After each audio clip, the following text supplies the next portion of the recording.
राधे राधे, जय श्री कृष्णा। तो आपके एग्ज़ाम्स कंप्लीट हो गए हैं। अब हम नई सीरीज़ लेके आए हैं। जैसे कि बहुत सारी एग्ज़ाम्स आपकी आ रही है कंपटीशन लेवल की, तो उस हिसाब से हम एक छोटी छोटी वीडियोस बनाएंगे, एमसीक्यू लेकर आएंगे हर एक टॉपिक के ऊपर, ठीक है। जिससे आपका थोड़ा बहुत भी कंसेप्ट अगर क्लियर हो कुछ वीडियो देख के तो वो हो जाए। तो शुरू करते हैं। आज का हमारा टॉपिक है राजस्थान की मृदा। आज हम पढ़ेंगे राजस्थान की मृदा के एमसीक्यू देखेंगे, ठीक है। तो शुरू करते हैं।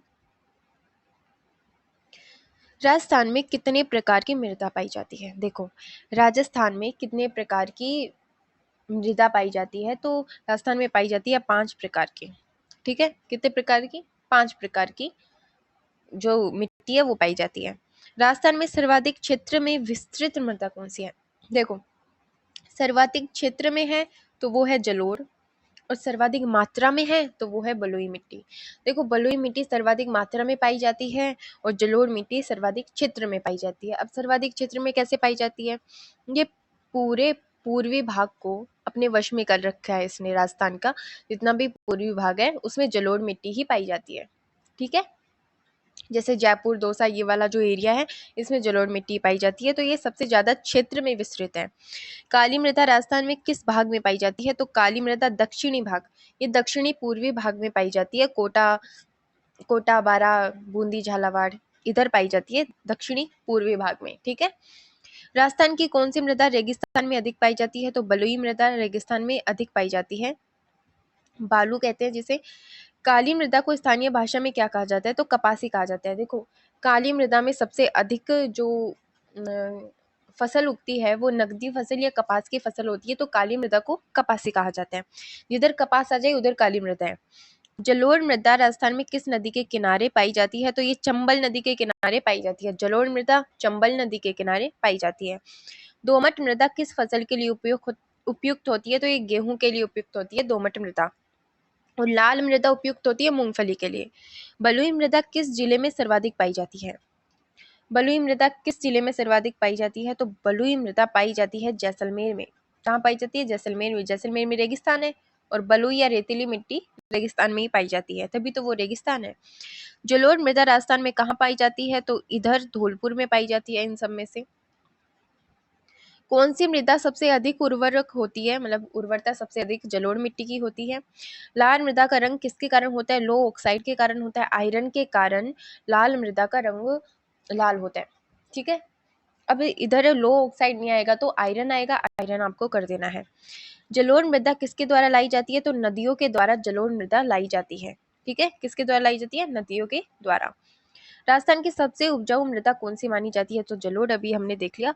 बलुई मृदा की जल धारण क्षमता कैसी होती है? कम। देखो, बलुई या रेतीली मृदा अगर जल धारण नहीं कर पाती तो उधर पानी नहीं होता। पानी होता ना, रेगिस्तान रेगिस्तान नहीं होता। दोमट मृदा किन दो मृदाओं का मिश्रण होती है? तो ये बलुई और चिकनी मिट्टी का क्या होती है? मिश्रण होती है दोमट मृदा। काली मृदा मुख्यतः किस चट्टान से बनती है? तो ये बनती है बेसाल्ट से। ये पीवाईक्यू भी है, ये बेसाल्ट चट्टान से बनती है। बेसाल्ट यानी जो साल्ट नहीं है, बेसाल्ट। तो साल्ट कैसा होता है? वाइट होता है, और जो साल्ट नहीं है वो ब्लैक होगा। तो काली मिट्टी बेसाल्ट चट्टान से। ये तरीका है सिर्फ याद करने का। रेतीली मृदा को अंग्रेजी में कहते हैं Sandy soil. Sandy soil. Rajasthan को किस जिले में काली मृदा पाई जाती है? तो राजस्थान के किस जिले में काली मृदा पाई जाती है? तो कोटा में। कोटा में काली मृदा पाई जाती है। काली मृदा पाई जाती है दक्षिणी पूर्वी क्षेत्र में। मृदा अपरदन को रोकने का सबसे अच्छा तरीका क्या है? मृदा अपरदन को हम कैसे रोक सकते हैं? वृक्षारोपण करके, ऑब्वियसली। काली मृदा किस फसल के लिए उपयुक्त मानी जाती है? तो काली मृदा कपास के लिए उपयुक्त मानी जाती है। अभी हमने देखा इसे कपासी फसल भी कहते हैं, कपासी मिट्टी भी कहते हैं। लाल मृदा राजस्थान में मुख्य रूप से कहाँ पाई जाती है? तो डूंगरपुर में। दक्षिणी क्षेत्र में लाल मृदा पाई जाती है, दक्षिणी क्षेत्र में डूंगरपुर, बांसवाड़ा। रेतीली मृदा का स्थानीय नाम है रेग। रेग, रेतीली रेग, ठीक है। किस मृदा में नमक की मात्रा अधिक होती है? तो लवणीय मृदा होती है जिसमें नमक की मात्रा अधिक होती है, लवण अधिक होता है, NaCl अधिक होता है। राजस्थान में सबसे अधिक क्षारीय मृदा कहाँ पाई जाती है? सबसे अधिक क्षारीय मृदा बीकानेर, गंगानगर इधर पाई जाती है, तो बीकानेर। दोमट मृदा किस प्रकार की कृषि के लिए उपयुक्त होती है? दोमट मृदा कौन सी कृषि के लिए उपयुक्त होती है? तो गेहूं और दलहन के लिए दोमट मृदा उपयुक्त होती है। काली मृदा का पीएच सामान्यतः कैसा होता है? क्षारीय। देखो 7 से ज्यादा पीएच मतलब कि क्षारीय है वो मृदा, ठीक है, जिसका 7 से ज्यादा पीएच होता है और इसका होता है 6.5 से 7.5 तक, ठीक है, काली मृदा का, तो इसे हम क्षारीय कह देते हैं। वैसे सारी क्षारीय नहीं होती है। बलुई मृदा में कौन सा पोषक तत्व विशेष रूप से कम होता है? तो नाइट्रोजन। बलुई मिट्टी में नाइट्रोजन बहुत कम होता है। जलोढ़ मृदा राजस्थान के किस क्षेत्र की विशेषता है? जलोढ़ मृदा राजस्थान के किस क्षेत्र की विशेषता है? तो पूर्वी राजस्थान की, अभी मैंने बताया था पूर्वी राजस्थान की, इधर जयपुर दौसा वगैरह वाला एरिया है। राजस्थान में दोमट मृदा मुख्यतः कहाँ पाई जाती है? तो ये पाई जाती है उदयपुर में। दोमट मृदा इन सब में से उदयपुर में पाई जाती है। कहाँ?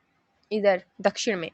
किस मृदा में जीवांश सबसे अधिक होता है? तो दोमट मृदा में ऑर्गेनिक मैटर सबसे अधिक होता है। किसमें? दोमट मृदा में। बलुई मृदा में किसकी अधिकता होती है? तो बालू की अधिकता होती है। दोमट मृदा में जल निकास कैसा होता है? संतुलित होता है। कैसा होता है? संतुलित होता है। बलुई में और चिकनी मिट्टी से बनी मिलके बनी होती है, तो इसमें क्या होता है? संतुलित होता है। लाल मृदा की उपजाऊ क्षमता कैसी होती है? मध्यम होती है, ना ज्यादा कम होती है, ना ज्यादा अधिक होती है। जलोढ़ मृदा किन फसलों के लिए उपयुक्त होती है? जलोढ़ मृदा कौन सी फसलों के लिए उपयुक्त होती है? तो गेहूं के लिए, गन्ने के लिए और चावल के लिए। काली मृदा राजस्थान के किस क्षेत्र में अधिक मिलती है? तो झालावाड़ वाले क्षेत्र में, ये ऑप्शन में से है। कौन सी मृदा में कार्बनिक पदार्थ सबसे अधिक होता है? तो बलुई मृदा में कार्बनिक पदार्थ सबसे अधिक होता है। क्या होता है? सबसे कम होता है। नाइट्रोजन और कार्बन सबसे कम होता है बलुई मिट्टी में। मृदा का निर्माण किस प्रक्रिया से होता है? तो अपक्षय की प्रक्रिया से मृदा का निर्माण होता है। अपक्षय यानी क्षारण, मतलब कि जैसे ही चट्टानों का क्षारण होगा तभी तो वो मिट्टी बनेंगे। काली मृदा का निर्माण मुख्यतः किस चट्टान से होता है? तो बेसाल्ट, अभी हमने देखा था, जो साल्ट नहीं है, जो व्हाइट नहीं है। बलुई मृदा में कौन सी फसल उपयुक्त नहीं मानी जाती? तो धान नहीं मानी जाती। धान उपयुक्त नहीं मानी जाती। राजस्थान की सबसे नई मृदा कौन सी है? तो वो है जलोढ़ मृदा। नई मृदा, पता नहीं क्यों कहते हैं, बट है। किस मृदा का रंग गहरा भूरा या काला होता है? देखो गहरा भूरा या काला किस मृदा का रंग होता है? तो काली मृदा का, काला काली मृदा का होगा। थार मरुस्थल की मृदा को क्या कहते हैं? तो रेतीली मृदा। मरुस्थल की मृदा रेतीली मृदा या फिर बलुई मृदा होती है। कौन सी मृदा बहुत कठोर चट्टानों से बनी होती है? तो ये है लैटेराइट मृदा। किससे बनती है? बहुत कठोर चट्टानों से बनती है। राजस्थान के किस जिले में रेतीली मृदा सबसे अधिक पाई जाती है? रेतीली मृदा कहाँ अधिक पाई जाएगी? जिधर रेगिस्तान है। रेगिस्तान कहाँ है? जैसलमेर में, ठीक है, कहाँ है? जैसलमेर में। राजस्थान में रेगड़ किसे कहते हैं? रेगड़ किसे कहते हैं? तो कठोर मिट्टी को राजस्थान में रेगड़ कहते हैं। रेगड़ कठोर मिट्टी जिसमें दाने बहुत ज्यादा है, मिट्टी नहीं है वो, मतलब वो पथरीली है थोड़ी, तो रेगड़ मिट्टी कठोर मिट्टी को कहते हैं। राजस्थान में मृदा सर्वेक्षण संस्थान कहाँ स्थित है? तो ये है जयपुर में। मृदा सर्वेक्षण संस्थान राजस्थान में जयपुर में स्थित है। रेतीली मृदा किस प्रकार की होती है? तो रेतीली मृदा छिद्रपूर्ण होती है। कैसी होती है? छिद्रपूर्ण। कौन सी मृदा वनस्पति के लिए अनुपयुक्त मानी जाती है? तो वनस्पति के लिए रेतीली मृदा अनुपयुक्त है। उसमें बहुत कम फसलें उगती है, उसमें नाइट्रोजन कम है, कार्बन कम है, उपजाऊ क्षमता कम है, पानी को रोक नहीं पाती है, तो उसमें फसल कैसे उगेगी? कौन सी मृदा में नमी की अधिक समय तक रखा जाता है? कौन सी मृदा में नमी को अधिक समय तक रखा जाता है? तो काली मिट्टी में। और राज्य कृषि आयोग द्वारा राजस्थान की मिट्टियों को कितने प्रकारों में वर्गीकृत किया गया है? राज्य कृषि आयोग द्वारा तो राजस्थान को 14 मिट्टियों में वर्गीकृत किया गया है कि भाई 14 प्रकार की जो है, जो मिट्टियां पाई जाती है राजस्थान में, ठीक है। तो ये अपने 50 MCQ हुए, जिनमें से कौन से कुछ PYQ भी है। इतने है कि नॉर्मली इम्पोर्टेंट में आते हैं, बट इतना हाई लेवल भी नहीं है कि सब कुछ इसी पेपर में सब इसी में से आएगा। I hope you like this video and those MCQs obviously like करना पड़ेगा अगर एग्जाम में अच्छे नंबर लाने हैं तो। Tata, take care.